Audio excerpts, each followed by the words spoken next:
Hey, Julien. Just thought I'd ask you a couple of questions. There's something on my mind I've been wanting to ask you for a while. XOD,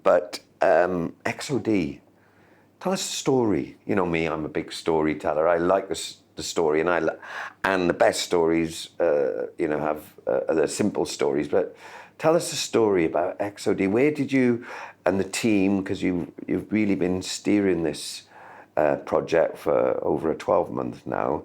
When did you have the epiphany? When did the light come on?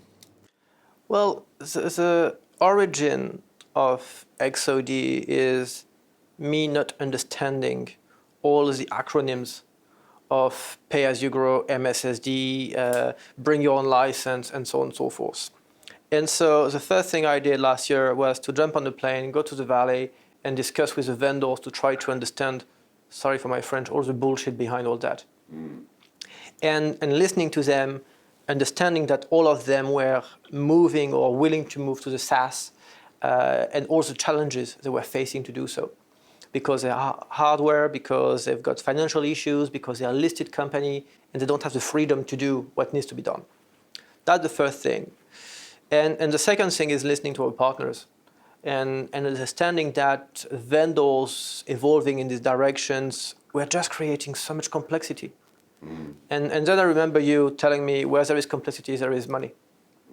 So there's cost, but there's opportunity. Indeed. And so we thought, okay, how can we simplify this and really provide value to everybody by having the freedom we do have of creating value, of doing things differently, because we're not listed, because we are agile and nimble, and we don't have all the cumbersome of those big companies. So we didn't have all the legacy costs but so so correct me if I'm wrong. So we had a situation where vendors are seeing much more of their solutions and their products turning soft and into licenses, and sort of desperate to get into the annuity-based business.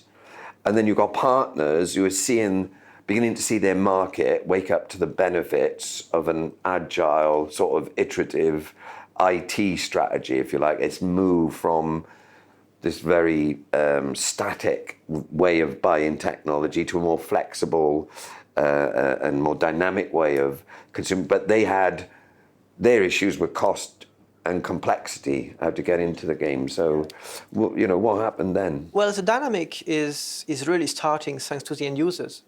End users are consuming cybersecurity, but even more importantly, they're consuming IT. Yeah.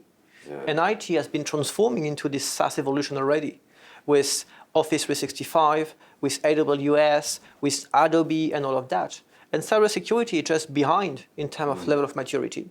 So end users are just willing to consume cybersecurity in the same way they consume the rest of IT, in a subscription way. But the channel and the different layers and the value chain were not ready for that. And many new players, new vendors, emerging vendors are just born in the SaaS, not born in the cloud, but born in the SaaS, where they don't think about hardware, they don't think about supply chain operations, they just developed subscriptions in the software way. Yeah. And a lot of these, the people now, the buyers of technology, they're becoming what I call the millennials, aren't they? They're sort of Generation Z, the oldest, and they've got a different way of consuming stuff, haven't they? Yeah, what always been interesting to see, and it's even more important today, is that there is a massive gap between the way you consume on a day-to-day life, with Uber, with Spotify, with Netflix, and so on and so forth, and the way we consume in the company. And when there are different type of assets, where you got hardware versus software, I can understand that. But when everything is subscriptions, why is it so complex? Why should we provide 3 days to move from a quotation to a direct to quotation to place a PO, where on Amazon you just click and the next day you get delivered? Yeah.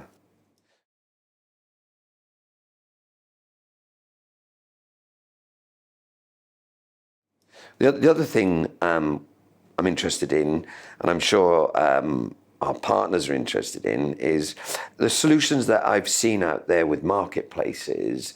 I mean, they were sort of first mover plans or activities, if you like. And I guess we've had a bit of time to reflect. And the two things is that I see from XOD is we're not a marketplace. No. And also importantly, we're trying to take the friction out of the complete supply chain and enabling and being relevant for the partner so that they can indeed begin to present this to their customers. Yeah, you're fully right. And we did a lot of research about marketplace. And in our industry for the past 3 to 4 years, a lot of people have been talking about our competitors. The truth is, they haven't been building this for cybersecurity. They have been reacting to the need of Microsoft, where they moved to Office 365. And they have been digitizing their own procurement, their own selling, because that was the way to do business with Microsoft. But they're not at all ready in the cybersecurity space. And so they had a look which is very non-realistic, looking at how can I streamline things for myself, but they don't transform any offer. They don't go up to the end users. They don't look at placing the PO or white labeling the platform, and they don't look at customer success. We really have an holistic approach of enabling the channel and our partners for them to be successful. Of course, we got an immediate benefit for ourselves. We create value for ourselves, but we share this value creation with the whole ecosystem, which the marketplace is not doing. But it strikes me also what difference in enabling the partner. It's not with only our services and our products. So they eventually will be able to build their own propositions with third-party products and services and licenses, but also with their own services and their own expertise. The beauty of the platform economy, because that's where we are going with XOD, is really to be as open as possible for people to create new offers. It's a bit like on Pinterest or on Snapchat when you are posting pictures, you are creating content. Yeah. And because of the content you create, you generate value for the platform. Yeah. The same goes with XOD, and the objective is really for partners to be fully autonomous, to create bundles with a FortiGate 60 plus their own services, for an MSSP to bundle a Palo Alto with an MSSP offers, and so on and so forth, for them to be autonomous and to create value out of that. But they may have some 365 they're wrapping in there as well, and their own services. That's something we need to look at.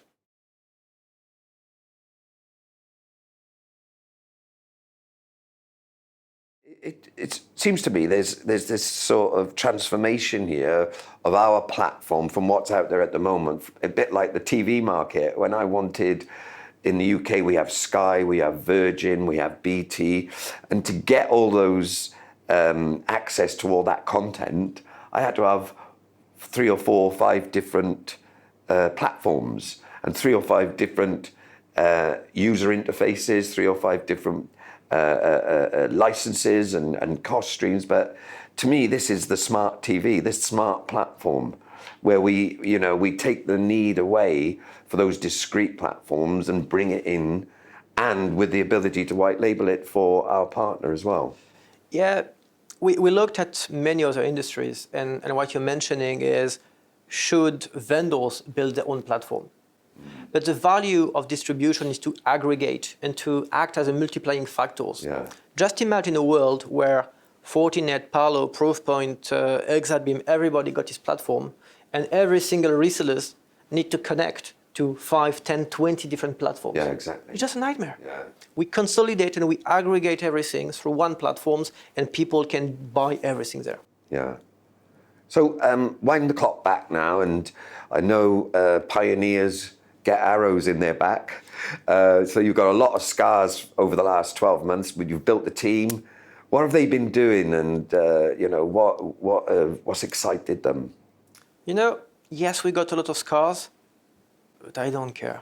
Yeah. I just keep the enthusiasm, the number of meetings with vendors I've seen sparkle in their eyes when they really understand what we are building, when we see the value we provide and we see the excitement. And this is really what matters to me. So the team as of today is really building new offers, is really helping countries to onboard, to scale, because we want to roll out XOD in as many countries as possible and onboard as many vendors as possible. So Okay. creating vendors to make sure we build lasting differentiators, not only for September, not only for today, but for the next 2 to 3 years.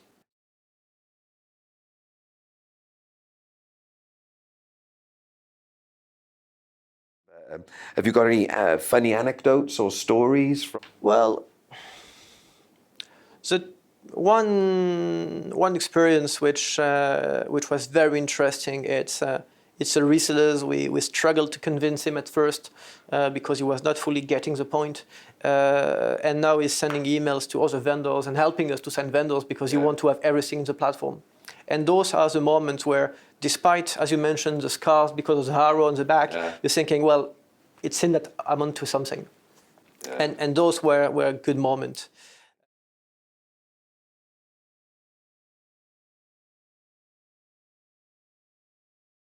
I remember when we were taking new innovative technologies to market back in the day, and people were looking at us thinking we were crazy.